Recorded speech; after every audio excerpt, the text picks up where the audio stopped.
a surprise to me when this goes. You might get a message now that says this meeting is being live streamed. It's setting itself up. I'm also going to record to the cloud. Good, there we go. Okay, and it looks like we are live on Facebook. So I'm going to start with welcoming you to Mystery Writers America Self-Publishing Panel. Before we begin, I'm going to bring Claire Johnson up. Claire is the president of our NorCal chapter of Mystery Writers of America. She is a UC Berkeley grad, was accepted to a PhD program in history, but decided smartly that she would rather make people happy by creating luscious desserts. She's completed a professional chef's program at San Francisco Culinary Academy, worked as a pastry chef for 8 years at the height of the food revolution. And the passion and frenzy of that is characterized in Claire's first novel, Beat Until Stiff. She's also written 2 pastiches of Austen novels and a first-person historical of Pauline Pfeiffer's marriage to Ernest Hemingway. Claire, do you want to say a few words about MWA NorCal? Sure. Hi, everyone. First of all, I'd like to thank our panelists, Sheldon, Cindy, and Alec, for agreeing to appear today and discuss the pitfalls and pluses of self-publishing. I'd also like to thank Lori Sheehan for putting this all together and hosting this event. MWA is the premier organization for crime writers, people in related professions, and for those who read crime fiction. We wouldn't be here if it weren't for those devoted readers, so thank you. Please check our webpage for upcoming events and our Facebook page for past and current events. Our meetings cover a wide range of events, so please think about joining MWA so that we can put on a wide range of events. The more, the merrier. Thank you for coming today, and take it away, Lori. Thank you, Claire. Okay, right into introductions of our panelists. I'm going to go in alphabetical order by first name, no preferences here.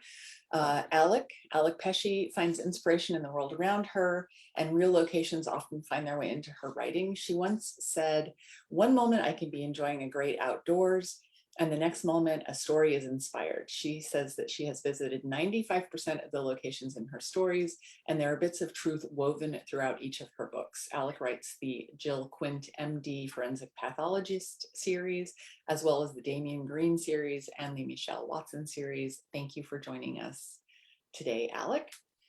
Cindy Sample is a former corporate CEO who decided that plotting murder was more entertaining than plodding through paperwork. Her national best-selling mystery series, described as Irma Bombeck meets Agatha Christie, features a single soccer mom, Laurel McKay. The 8-book series is primarily set in the California Gold Country, unless Cindy feels like traveling. Then the characters tag along with her on trips to Hawaii, the Caribbean, Las Vegas, wherever she feels like she wants to go at the moment. She is a 5-time finalist for the Lefty Award for Best Humorous Mystery, a 2-time finalist for a Silver Falchion Award, Best Traditional Mystery. Birthdays Are Murder, the first book in her upcoming Spindrift Cove series, was just released. I will also, so you know, drop the URLs to all of their websites into the chat.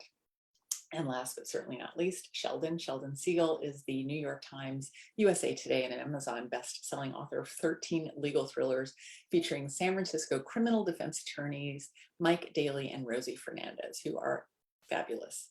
Sheldon published his first 5 books with a big 5 New York publisher, and 2 more with a small publisher. When his sales plateaued and his publishers didn't want to renew his contracts because they are fools, he spent 5 years reacquiring the rights to his backlist.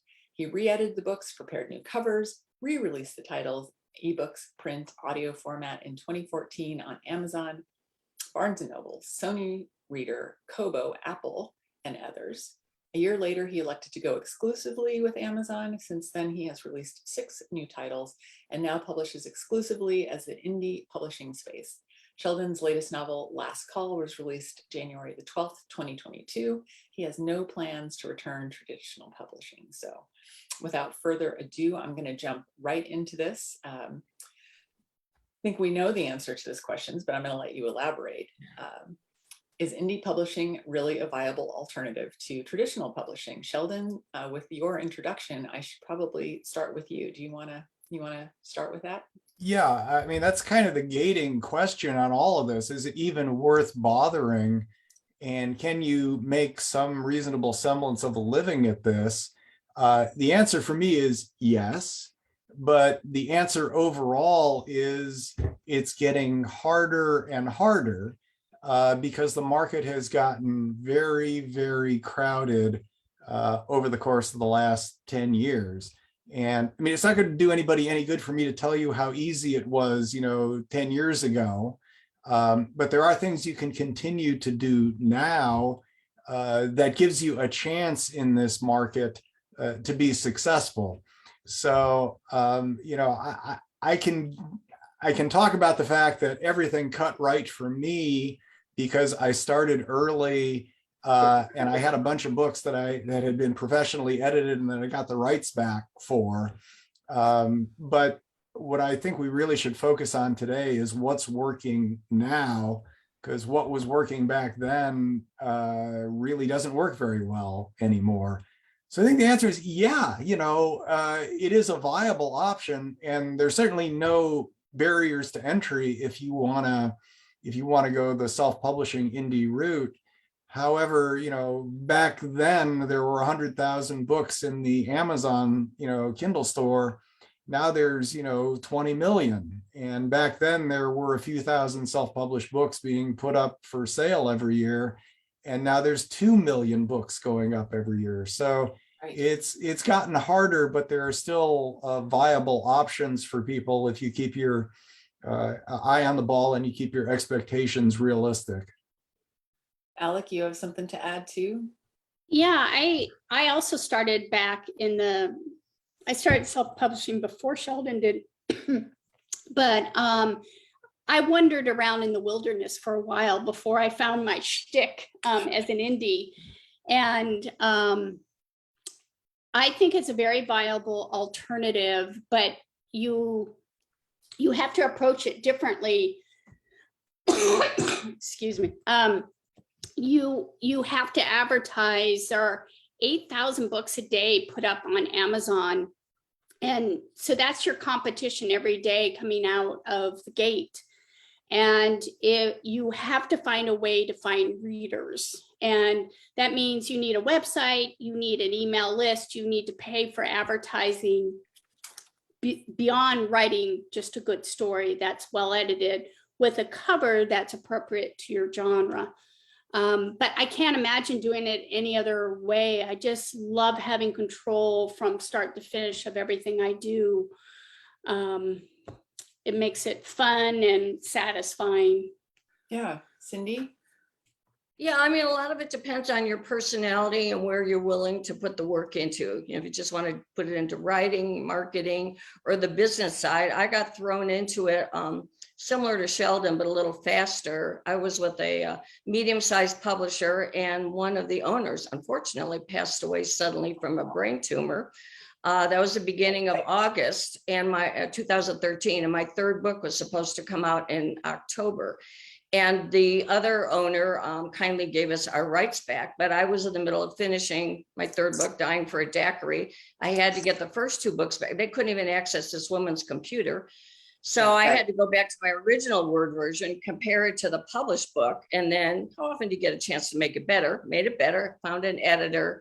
And I had a big launch party planned at California Backyard, a big luau launch with a daiquiri machine and hula dancer. So I wasn't about to cancel it. So I, reached out to my network, and I found a formatter and a cover artist, and the paperback books arrived 2 days before the launch party. And I sold 7,600 ebooks that first month, priced at $2.99, which meant I made $2 each. So I made more money in 1 month than I made in 2 years before.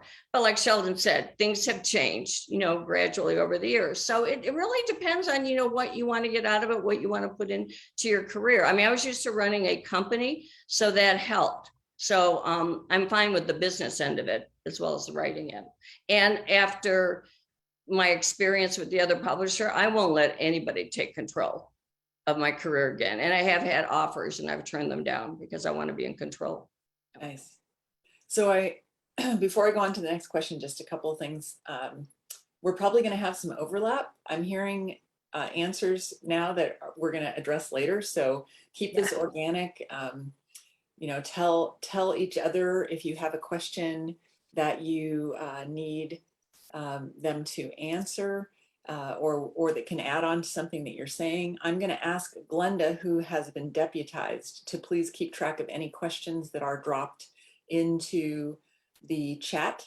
If you want to put those into the chat and put them in there in capital letters, then she'll be able to keep track of those. We'll ask those at the end while we're still recording this event and pushing to Facebook Live.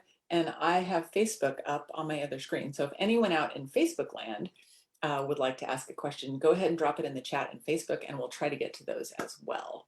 I specifically said we're going to have repeats, Alex, because you mentioned 8,000 books a day. And I think that's going to, those sorts of numbers are going to come back for further discussion. So the next question is, in the current indie publishing environment, which you've all hit on just a little bit, what are the most important keys to give yourself the best chance of succeeding in the indie world? Cindy, let's start with you this time. Go the other direction.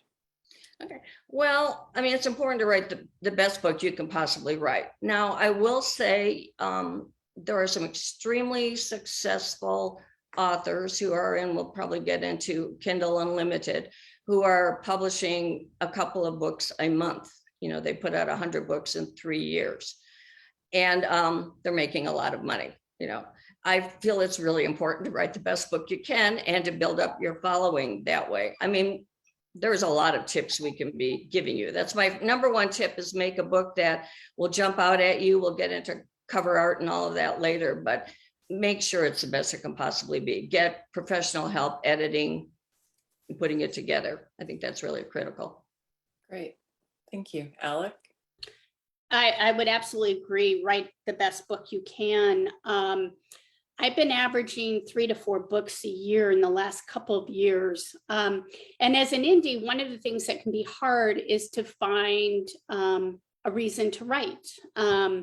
When I've got weeds to pull and trees to trim and, you know, 1,000 different things to distract me, everybody has to find their own way to have productivity as a writer. And what I do is I'm 4,000 or 5,000 words into my next novel, and I put it up on pre-order for Amazon, which is a little scary to be that early into a book and know that you're going to finish it by a certain date.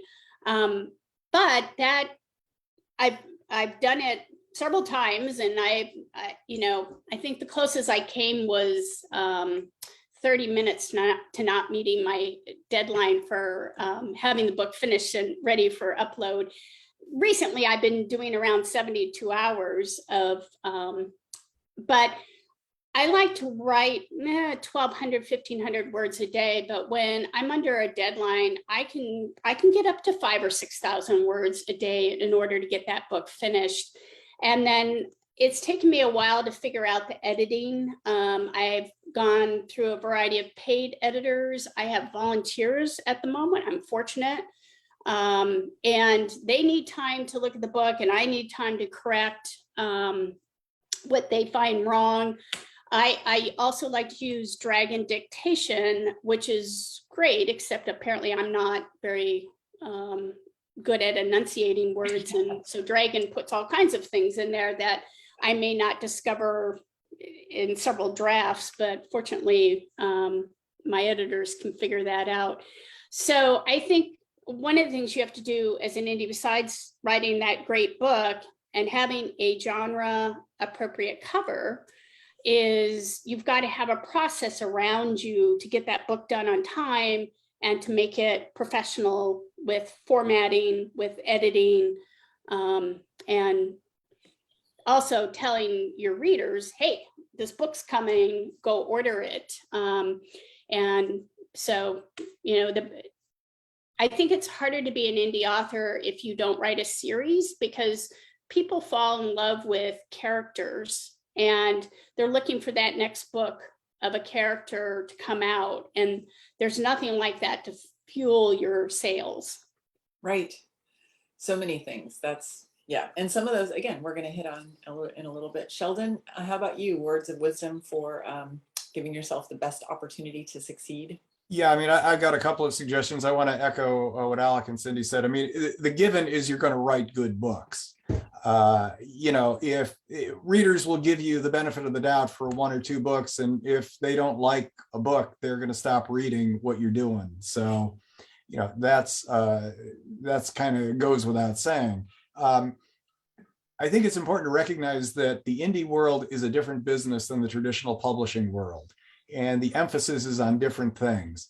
There's an emphasis on putting out a lot of material, and I've never done more than one book a year. I may be able to get a second one out this year. I'm going to try. But there are, the current environment, there's a lot of talk about pushing books out every 2 or 3 months. Some people are doing it every 2 or 3 weeks. I don't know how they can do that, but if you can, more power to you. The good news is that the indie world does really well for genre fiction like we write. The most viable alternatives, the types of work that do the best in the indie world, as you would imagine, are romance, mystery, thriller, suspense, and sci-fi and fantasy. So that's kind of right in the wheelhouse of everybody, I think, who's on this who's on this call. You also have to understand that unlike the big publishers that pay a lot of money up front and put a huge emphasis on their front list, the indie world is a much more of a long-term deal where you're going to make most of your money on your backlist. The goal is to entice people to find one of your books and then to get them to buy the rest. And what has happened, particularly in the last couple of years with COVID, is that we are finding that people are starting to read books the way they binge watch Netflix. If they find you, they will binge read all of your books, which goes to another point I want to make, which is series sell better than standalones in this environment. So if you are thinking of writing a series, that's good. If you aren't, think about thinking about writing a series. One more thing I want to say about this world, which, and it's different from it was a few years ago, but the Amazon universe, which, by the way, is just the biggest gorilla in this business by far than anybody else. We'll get into this in a little bit, but the reality of it is we tried all the platforms, including Amazon. The only place we made any money was Amazon. So we switched into Amazon exclusively, which provides a bunch of benefits. But the big change in the Amazon world over the last 3, 4, 5 years is that it's become very much a paid advertising environment. So, if you don't pay to play, it's really hard to build your audience. And we'll get into this in a little more detail in a minute, but you really would do yourself a big service if you figure out how Amazon advertising works. We advertise on Amazon and some on Facebook and a little bit on BookBub. And beyond that, that's the only places we go. Yeah, I'm glad you mentioned BookBub. We'll come back to that a little later too. Just really quickly, if I get a BookBub pop up and it's offering me book 3 and it's a series, I go back to book 1 and I buy. If book 3 intrigued me, I'll buy those 3 books. So that's great advice. That's exactly what happens. If people find your 5th book, they will go back and start at the beginning, particularly now when it's so much easier to order books. And by the way, I make 95% of my royalties on ebooks on Amazon. I make about 4% of my revenue from audiobooks and about 1% on print books. So, and that is the universe nowadays. And I love bookstores and I love print books and I read print books, but in this environment, it is an ebook world. And by the way, that is not quite that skewed, but for many of the traditionally published authors, the world in genre fiction has skewed dramatically toward ebooks. Yeah. I like to think that the same number of people are still buying the print books because I love print books as well. I doubt that's true. That the ebooks are just in addition to that. Let's hope for that. So moving along, we've discussed now, you did mention platforms and how to get your book out there. There are myriad ways to actually get your book out there, but what about the book itself? Once you've written it, it's in a Word document and Scrivener, whatever, you know, and this is going to be a huge topic. We could do an entire panel discussion on just this, but how do you three get your content into something that can then be put into a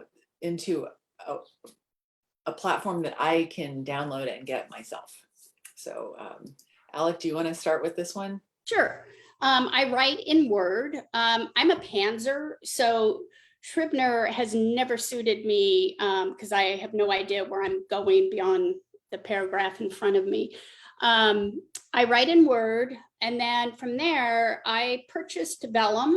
Vellum is a formatting software. It takes your Word document and makes it into a very pretty ebook. Unfortunately, it only works on Mac, so you must have a MacBook or a Mac computer of some sort to run that technology. I believe it's $249 for print and book formatting. The nice thing also is I have 18 books now, and every time I publish a new book, I need to go back and update the previous books with the new book's name and its link. And I love how easy it is to do that with Vellum. There's a competitor to Vellum called Atticus, which runs on desktop computers. I don't know anything about it, but I believe people are pleased with that.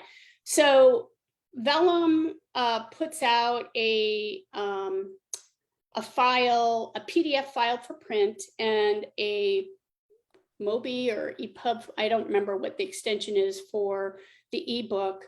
And then I simply go to Amazon where I have an account. And I, like Cindy and Sheldon, I am exclusive to Amazon. Amazon pays you two ways. One is book sales and the other is in page reads. And half of my income comes from page reads. And I've gone wide 3 times, done the experiment. Each time I've lost income. So as much as I don't like the big gorilla, I stay where my money is. So I have an account on Amazon, and I just go through setting up the process to upload an ebook or upload a print book. Amazon takes 24, 36 hours to approve it. I use some technology along the way. You have to pick 7 keywords to describe your book, something a reader would enter in if they were looking for my book. And I use Kindle Rocket to help me with those keywords to figure out what readers are typing in to find books. You know, my favorite word was strong female protagonist, but readers don't use the word protagonist. They're looking for the word character or lead. So knowing those keywords are important to have your book discovered. I always put my books up for pre-order because I get quite a few sales that way. Plus I can advertise that it's coming. It just provides me all kinds of opportunity for publicity. I just recently signed an audiobook contract, so I can't describe that process yet. I'm at the very beginning of it, but Sheldon and Cindy are in audiobooks, and I can describe that, I'm sure. Okay, so you use Vellum. I'm glad you mentioned keywords because that's a note that I made when you mentioned 8,000 books a day. Yeah. Cindy, how about you? How do you get your books pushed? Okay, well, I because I had that 2-month period that I basically had to get my books out to the public, I hired a formatter originally. And since I'm only writing 1 book a year, in fact, it's been 2 years and 2 months since my last book, but there's a very good excuse for that. I just have I pay someone to format my book. So basically I write the book. The first thing I do, I get the first draft done, and I have a couple of beta readers like Heather Haven, you all know, she's wonderful, and our writing's similar. And then I go and tweak it some more. And then I have my next set of, my beta readers are very important to me. I have 10 mystery authors and we beta read each other's books. which is very helpful. Although you also have to keep in mind that mystery authors have their own opinion on how things should be done. So you keep that in mind when you're looking at it. And then I have a couple of what I call normal people who don't write, but they love to read. And I usually have one very analytical person read my book, like an engineer who will zero in on some little detail that I didn't explain as fully as they thought. So once I get through the beta process, I actually have a development editor. And then I actually have a copy editor. And then I have a guy that does my formatting, and he's like $100, and he does the print books and all the ebooks for me. And for me, it's worth it not to have to learn how to do the formatting. And yeah, and I spend a lot of time researching. I'm in the cozy mystery category, researching what other authors are doing. You know, I look at their product descriptions, and actually for me, my covers are the most important. And to this day, they continue to say covers are 50% the most important thing that people look at. And I know there'll be a book that'll be free, and if I don't like the cover, I won't even look at it. I don't care about it if they don't put the work into the cover, if it doesn't intrigue me. And I know many of you have been involved in my endless cover contests that can take, 6 months to, dwell down to the very fine details. But yeah, it's very important to me. Plus, it makes it fun for everybody. It's sort of a team effort. I put it in my newsletter. They help me with my cover, and then I put it on Facebook, and they all chime in on the cover. And most of the time, my covers are not what I want. And then my title of my new book was a team effort. Birthdays Are Murder is not a title I came up with, but my newsletter subscribers, I've got about 9,500 subscribers, and they chimed in with their titles, and then I put it on Facebook for a vote. And, everybody feels like they've been involved in writing my book because, they get to vote on everything. So it takes a village. Yeah, it is. Yeah. So and then basically the same thing that Alex said, I do, when I was on, I just recently went on Amazon only. So that's still up in the air as far as I'm concerned.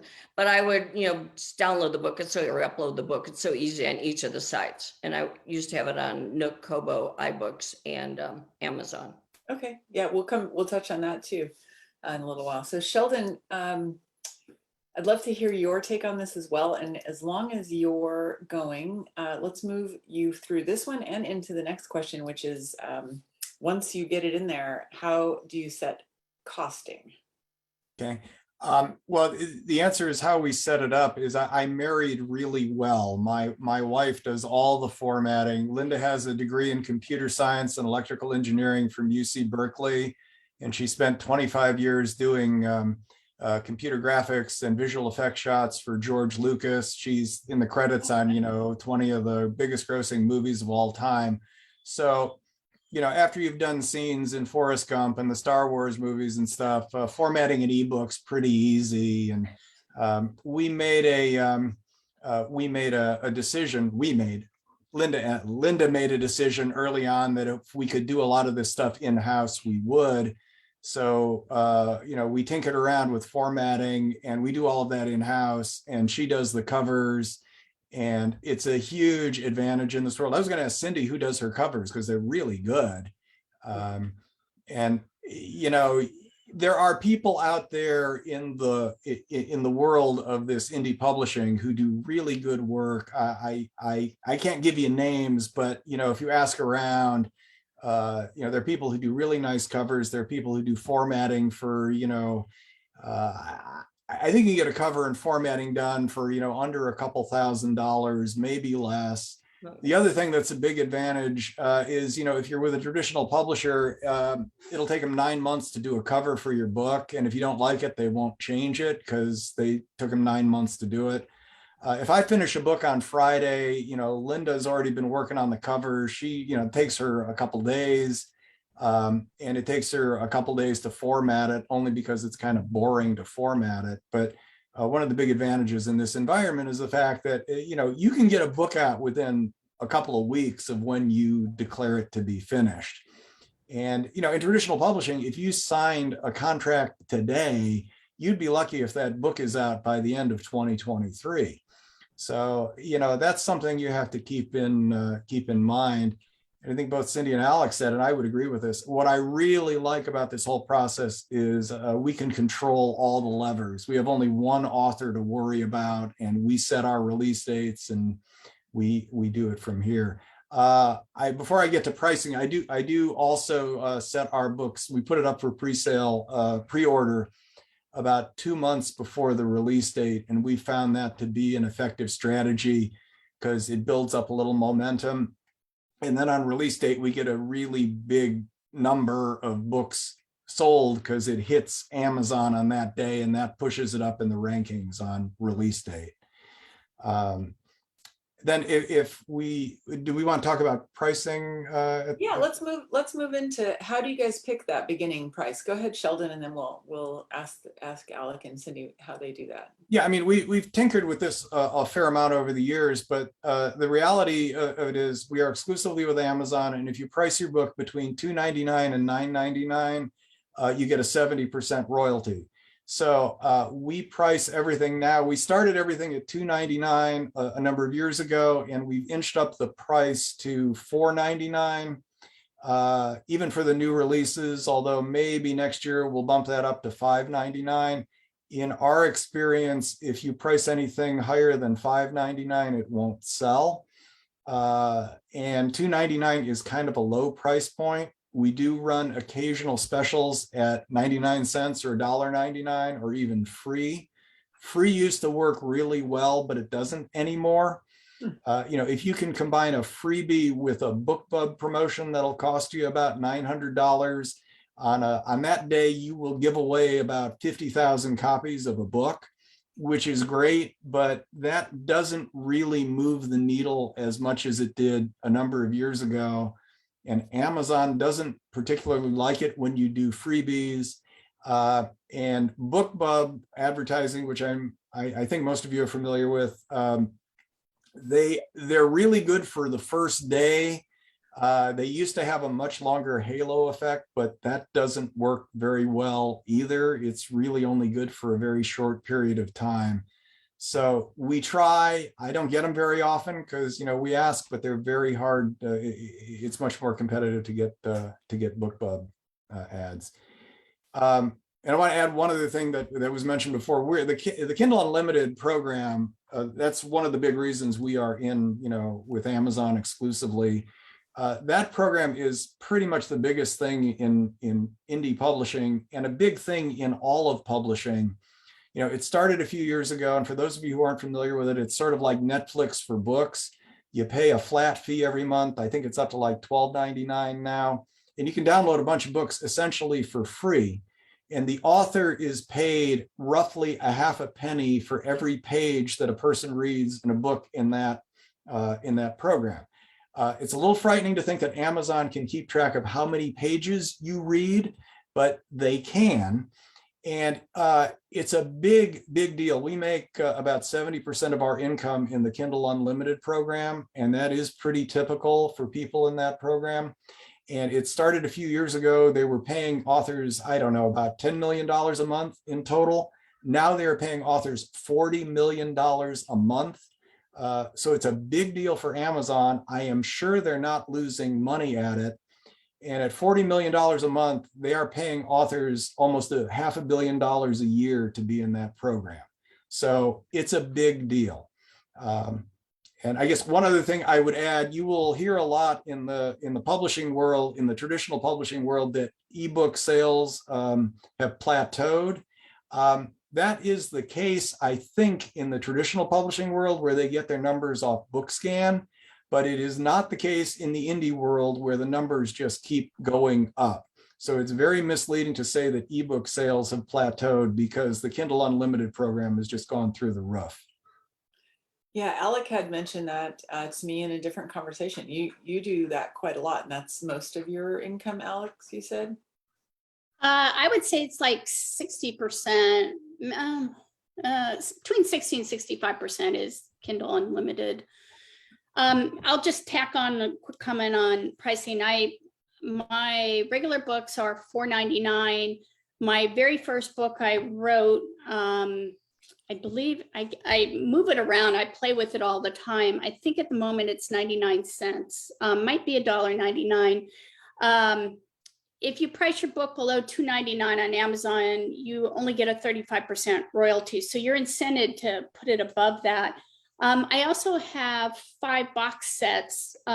Each box set has 3 books of my series. And the box sets I price at $9.99 because if I step over that, I no longer get that 70% royalty.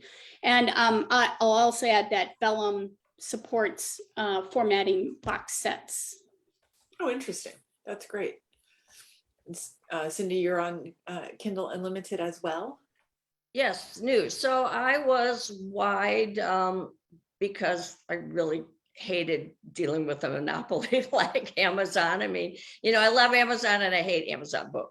Sure. So I was, and I was doing about 65% of my sales were on Amazon and the other 35% were elsewhere. And I really certainly like with Kobo, I sold books in 94 countries that I didn't even know existed, which I thought was, you know, really cool to be able to do that.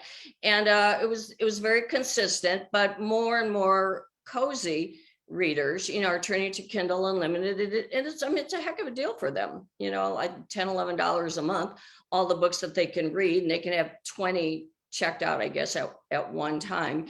And I purchased a K-Lytic study by Alec Newton, I believe. And in that study of the top 100 cozy mysteries, 91% were in Kindle Unlimited. And 88% of the top 100 cozy authors who were making the most money, you know, were in Kindle Unlimited. And I could just look at the cozy mysteries and see they were basically in Kindle Unlimited. And October was a particularly slow month. I mean, it's become unbelievably competitive. It has, as we've continued to say. So I thought, I'll just try out Kindle Unlimited and see what happens. And I mean, it's been interesting. I lost some subscribers who were Nook and Kobo readers. They were very unhappy. On the other hand, I got emails from people who said, yeah, you know, I couldn't afford to buy all your books before, and, you know, now I can read them. And it's interesting to see the page reads, to see with the 8 books in my series that they continue to go from the first book and work their way out. I also have box sets. I have a box set of the first 3 books, and then books 4 through 6, and then a box set of 1 through 6. And those are very lucrative in Kindle Unlimited. So, so it's kind of interesting. I'd say the jury's still out on it. I originally, and I know we're going to get into advertising later, I have not advertised because I actually thought it was only going to be a 3-month experiment with releasing my new book in the new series. I was actually planning on going back to all the other platforms, but then I thought, well, that's not going to be fair to the Kindle Unlimited readers. So I went ahead and renewed it. And yeah, like I said, the jury's out. And I do price my books at $2.99. For me, it was more important to sell more books, you know, than make more money, which doesn't make sense. But I wanted people to discover my books. But when you're in Kindle Unlimited, price doesn't really matter. You can price them at whatever you want, because you know, they're just going to download the book. You're not going to buy it. And I think for my sales were about 70%. Yeah, also my Kindle Unlimited downloads were 70% of my total earnings for the last 3 months. Nice. If we have time, there's more questions I want to get to. If we have time and we come back to this at the end, Alex had mentioned to me that she is paid by the page. So even if someone gets the book, opens it, doesn't finish it, she still gets some money. So that's intriguing to me. So we'll come back to that. Lori, let me just add, I see a question about Ingram Spark, and it fits in with the pricing. Okay, great. Amazon requires exclusivity to get those Kindle Unlimited page reads, which means you can't be on Apple and Google and Kobo for the ebook version, but with the print, you're free to do whatever you want. So I also have my print books available through Ingram Spark. Problem with Ingram Spark is they want $49 to upload each book. I belong to an indie group that gives you a free Ingram Spark code each month. So that's been a free process for me, but I don't sell many books there, and their primary target is libraries and bookstores, but it is another source of revenue. Thank you. Thanks for monitoring those too. I'm trying to keep track too. I know Glenda's keeping track of those questions. And Laurie, I might just. Yeah, please go ahead. We do our books on Ingram Spark, but we make no money off of it. I mean, it's pennies.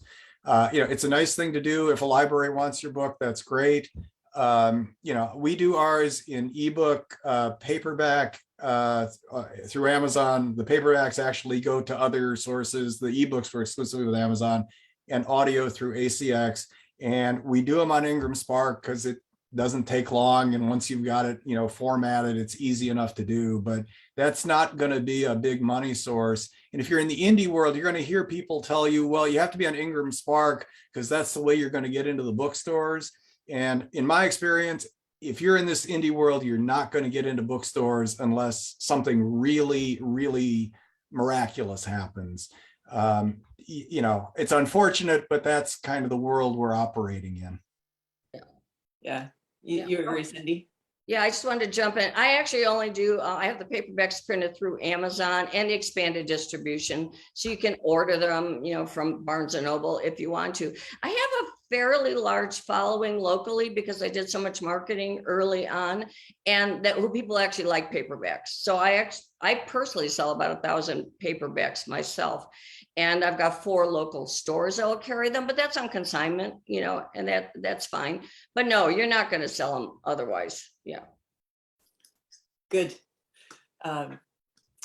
That's all great information. And I just saw another question pop in that goes perfectly with my next question. So I want to talk to you. You hit on this a little bit about, I think Alec mentioned, when a new book comes out, she goes back and she adjusts her old books to make sure that that the whole series is listed. So how much control do you have for editing after you've set that book free? You tinker with the content, you tinker with the cover. And while we're talking about this, can you also comment on any legal considerations that you might have, intellectual property rights, ISBN, or other registration of your content? And that was GM Mallier's question as well, talked a little bit more about ISBN. So Cindy, you want to start this time, and then we'll go to Sheldon and down to Alec? Okay. Yeah, I'll talk about the tinkering because that's my specialty. I'm going to let Sheldon do all the legal stuff here.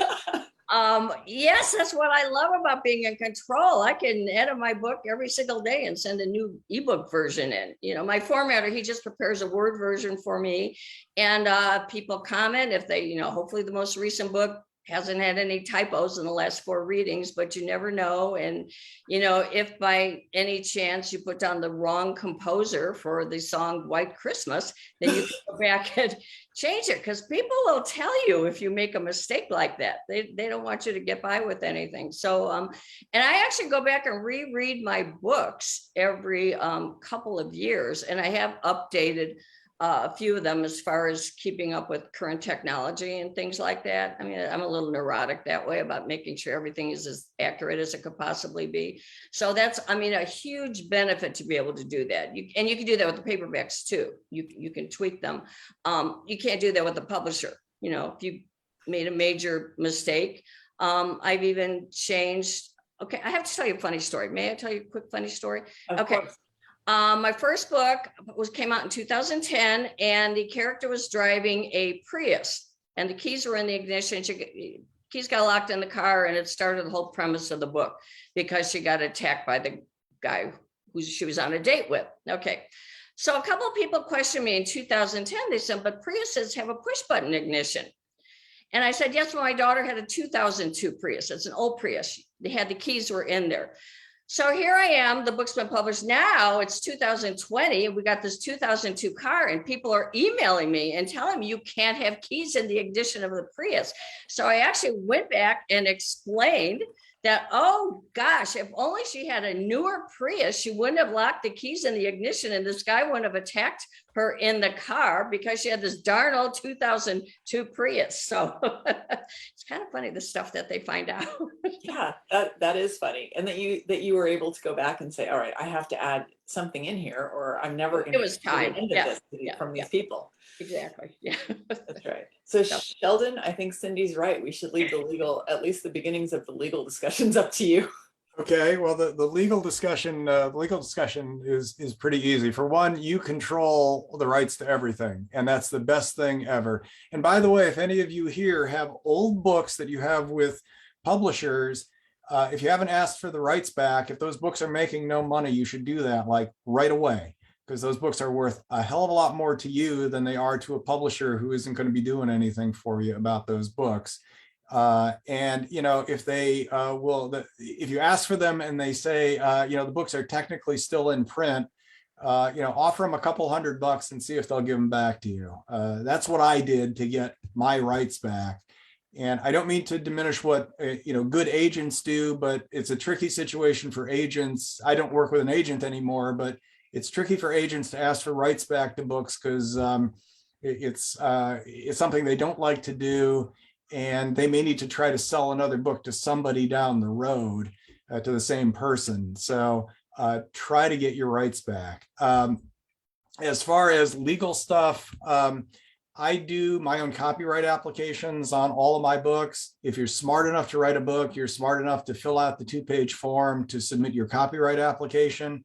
Nowadays, you can do it online for, I think it's $65. I'm old fashioned and I figured out how to do it the old fashioned way. So I send them the 2 copies of the books and fill out the form. If you have questions about that, just email me and I can tell you how to do that in about 3 seconds. I buy ISBNs and assign new ISBNs to all the versions of my books. That's a reflection of the fact that I'm a paranoid lawyer and not a normal human being. For those of you who don't know, eons ago, the US government gave a monopoly on assigning ISBNs to a company called Bowker. I saw in Publishers Weekly that entity was somehow affiliated with Publishers Weekly 150 years ago. Whoever owns Publishers Weekly now has no ownership interest, as far as I know, in Bowker. But the weird thing about ISBNs, and it's not weird, it's just the truth, is the more you buy, the cheaper they are per ISBN. So if you buy 2 of them, it's like $100. If you buy 100 of them, it's like $300. So if it looks like you're going to need a bunch of them, that process is really easy too. And again, the paranoid lawyer in me says, yeah, it's good to have ISBNs for all of your stories in all the various formats. And by the way, that's another one that if you're smart enough to write a book, you're really smart enough to get an ISBN. And once the book is published, you go back onto the Bowker site and you fill in all the information about the ISBN, and that takes another 10 minutes. So worth your time, even if you don't have a paranoid lawyer. I want to say another thing too. We were talking about, can you go back and tinker with your books? And the answer is, oh yes. If George Lucas can continue to do new versions of the Star Wars movies, we can go back and do updated versions of our books. Now, from a practical business standpoint, that means that if you have time, you should go back and update like the front material and the back material in your old books so that at least your list of books is up to date. And you can mess with that stuff, and you can put a sample chapter from whatever your newest book is onto the book that you're releasing new. The other thing that I did, if you have time, when I got the rights back to my first 7 books, I went back and re-edited all of those books. And I took out the earliest books were written in 2000. So I took out the references to fax machines. Mike is now driving a Prius. He's got a cell phone. The books seemed really old to me until I tinkered with them. And I got to fix all the mistakes I had made and all the arguments I lost with my editor at the time. I got to change it all back to the way I wanted to do it. And it was very cathartic for me. The other thing, to be honest, I'm absolutely serious about this. If you've written a bunch of books, you should be better at it than you were when you were writing those first ones. And particularly like my first and second book, the first book, when I re-edited it, it went from 110,000 words to 90,000 words. And they had the same number of chapters. I didn't remove very much wholesale from those books. So the books that you can get now that you download on Amazon are better than they were originally. So go back, fix your mistakes, and go ahead and win the arguments you had with your editors back then, because it really feels good. And Nice. don't feel bad about, by the way, going back and fixing your mistakes. That's cool. It's a better product at the end of the day. Nice. I want to give Alec a chance to hit on this too. We're at 2:25 in the afternoon. So we've been doing this for a while. I'm not going anywhere. We're going to keep going till we get to the end, but I do want to be mindful that, you know, we are still going. So Alec, tell us about your forays into editing things that you've already set free. Yeah, so I mentioned I've gone through a couple iterations of editing, and I also keep a Excel chart of my reviews, just the average by book. It's, you know, if you want to mess with your mental health, you read reviews, but if you I just look at the average. And so I knew that my first book all along was my worst book. And like Cindy, I came out of the corporate world. I was a hospital CEO. We never used contractions. So imagine a fiction book without contractions in it. So, you know, the English was perfect, but it was very stilted. And so I have gone back and tinkered and tinkered and tinkered with books to try to get the averages up on reviews. On copyrights, I do a cheaper method than Sheldon. I don't bother sending my print books to the Library of Congress. I just do the ebook because, as I understand it, I'm copywriting the story. And I usually send them like the second or third draft of the book. So there's plenty of typos in it. And it doesn't appear to me to be a way to update with the end result. But again, I want a document if I ever have to file a takedown notice for an illegal copy of my book. And then I also buy ISBNs. They're not required to publish on Amazon, but it just feels like I have more control by having my own ISBN.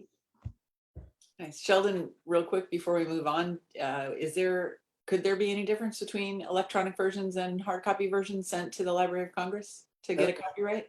You know, I suppose that's theoretically an issue, but it's never been a concern for me. You know, if you send it into the Library of Congress in one form, I think you're well enough protected if somebody ever raises the issue. If you start selling as many books as Lee Child, then you're probably going to want to hire a real copyright attorney to do this. Nice. Okay, so next question that I really want to hit on. You guys mentioned this a little bit about Facebook ads and BookBubs, but what do you do for publicity? Social media, your websites, do you giveaways, book launches? Are you doing virtual book launches now? What does that look like? Cindy, you want to start with that? Not really. I'm a real slacker compared to these two. Just lots of interruptions, some, medical issues. And I had a new grandson and, it took me 2 years and 2 months to issue my last book. What do? I post on Facebook only every few weeks, but usually try to make a lot of fun. The contests generate a lot of publicity. My newsletter, my subscribers, like I said, I think it's 9,650, and they're very active. That's good. So I do a lot with them. Advertising, I'll do book club ads sporadically, and that was one of the other reasons that I decided to go Amazon exclusive, but because it seemed like to me inherently that if you could advertise free on Kindle Unlimited in your ad, that more people would react to it. And the BookBub ads had not been doing very well. And I'm not talking about the featured deals, which are almost impossible to get. I'm talking about the ads. So being able to advertise basically this free book is very helpful. I have not done Amazon ads or Facebook ads. I really, like I said, I pretty much rely on my, the people in my newsletter, and I have a very huge following from, years past doing 50 author events a year. So I kind of concentrate on that. Now that I finally got Birthdays Are Murder released, I am planning on doing Amazon ads and Facebook ads. I've signed up for some free webinars on that. There are some, for people who are interested, Brian Cohen gives these free webinars, and Mark Dawson has extremely expensive webinars, but you can learn how to do it. But then you can maybe just talk to Sheldon and Alec. So, okay, your turn. Sheldon has actually mentioned BookBub. So Sheldon, do you want to talk a little bit about that before we give the floor to Alec? Yeah, I mean, okay, let's break this into two categories. The non-paid stuff is, we have a mailing list, that has about 5,000 names.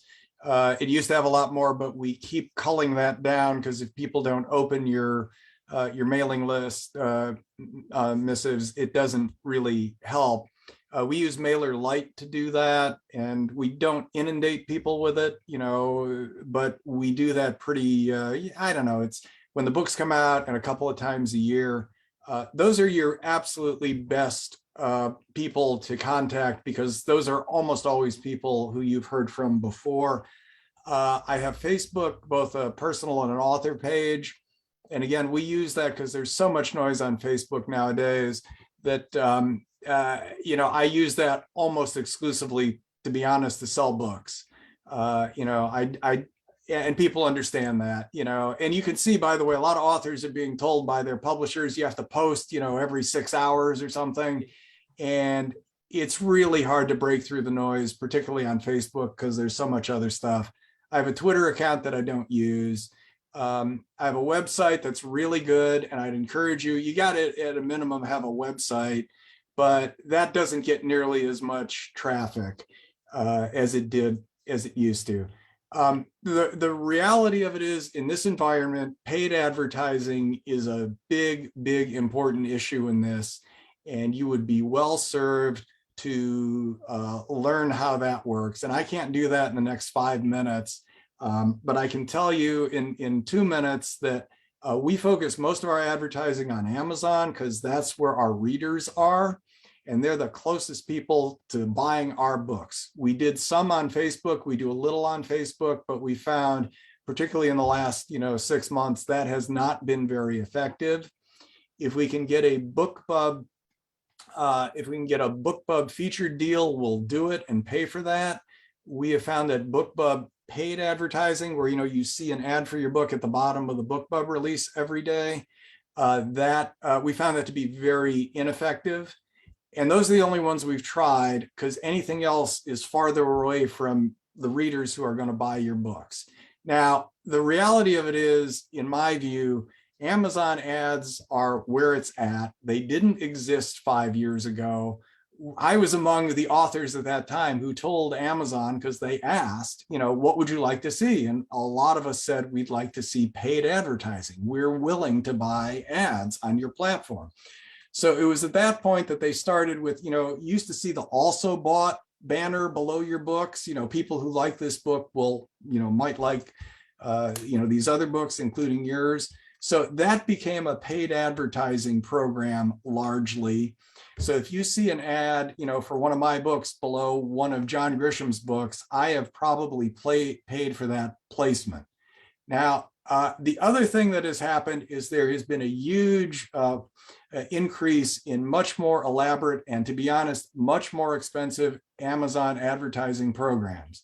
The best of which we have found is an enhanced advertising program that if you open your Kindle or you open your Fire, your book will be, you see those ads on the Kindle that says, buy Sheldon Siegel's book, he's got, 10,000 reviews.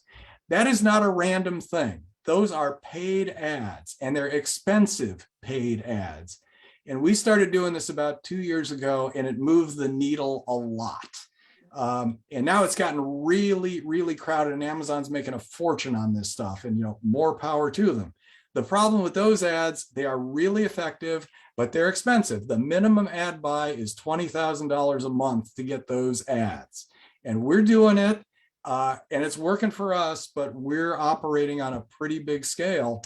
And, kind of what I tell people nowadays is, your goal should be to get to the point where you can afford to pay for those ads, because that'll take you from point A to point B in a hurry.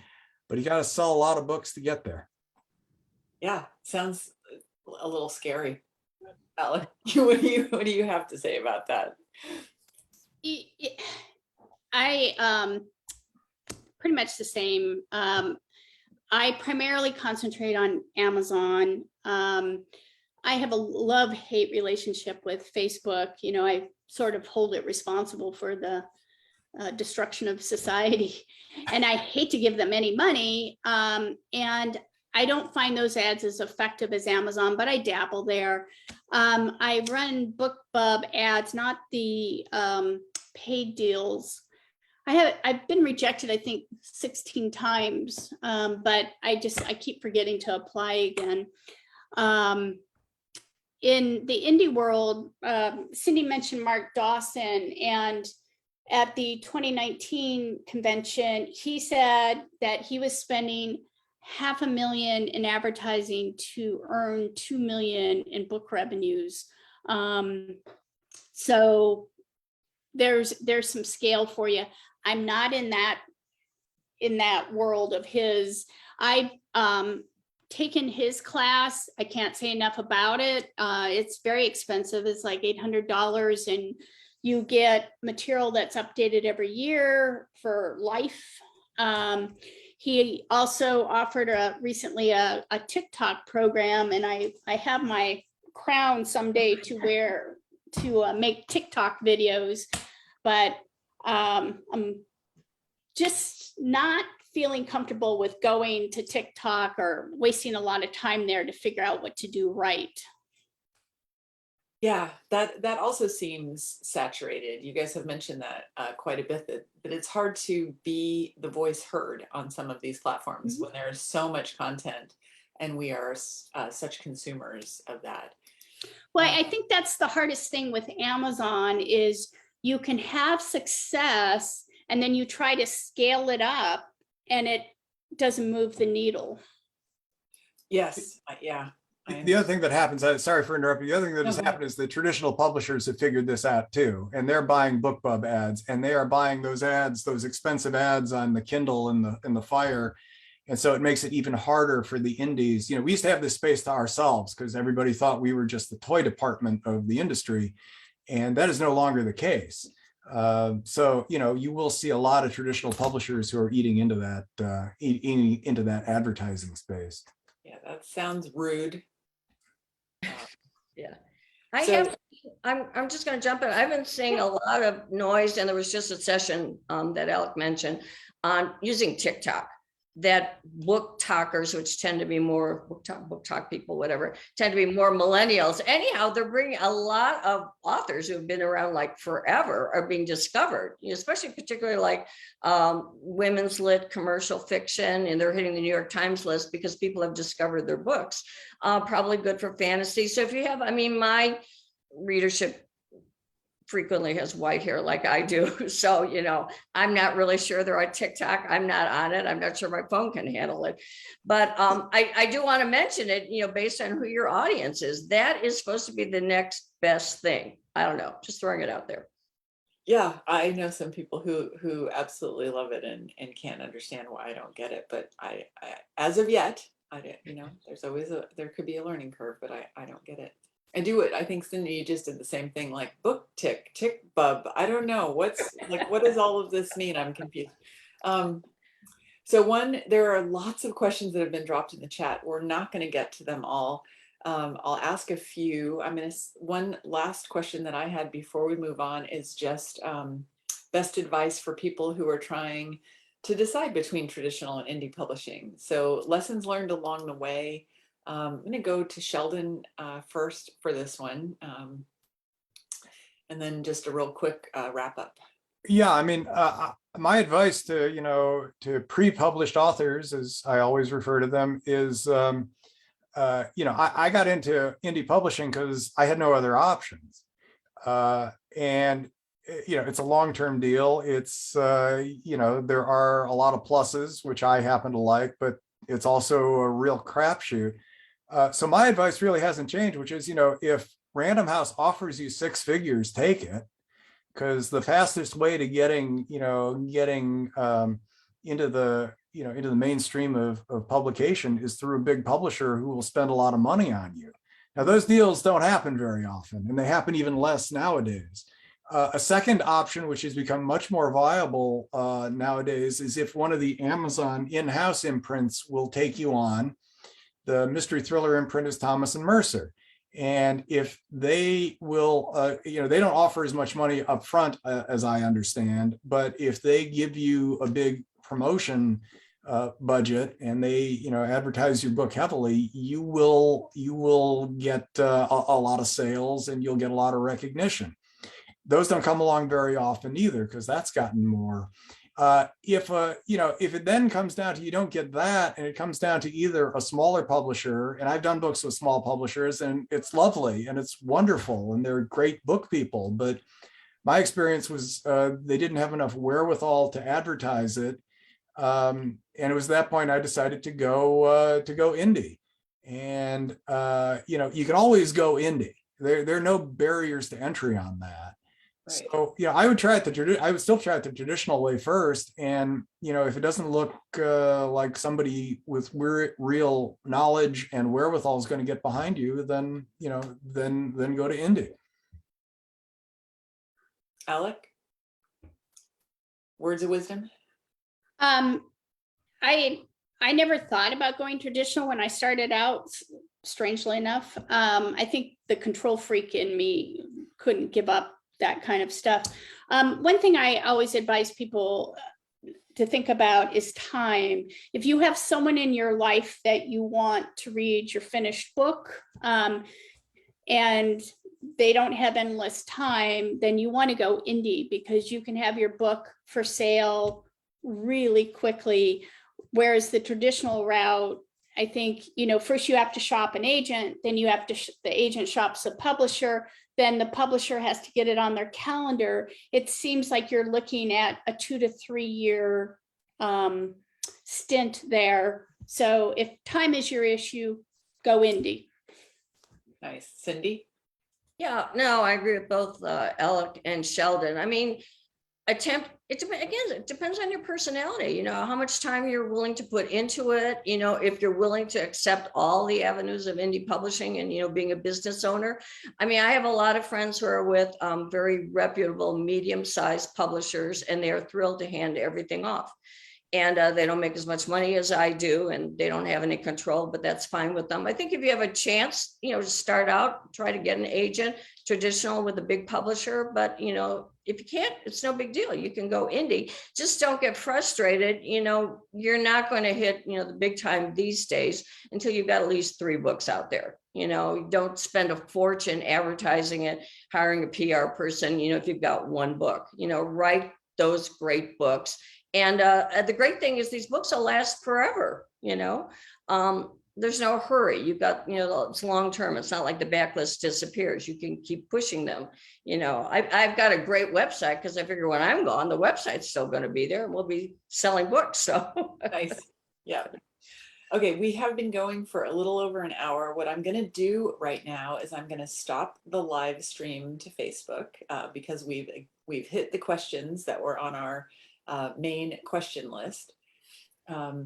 So I do want to say that Lori King is monitoring Facebook for us, and she said hello to everyone. So Lori, if you're still out there and you have a link and you want to pop into this meeting, come on over.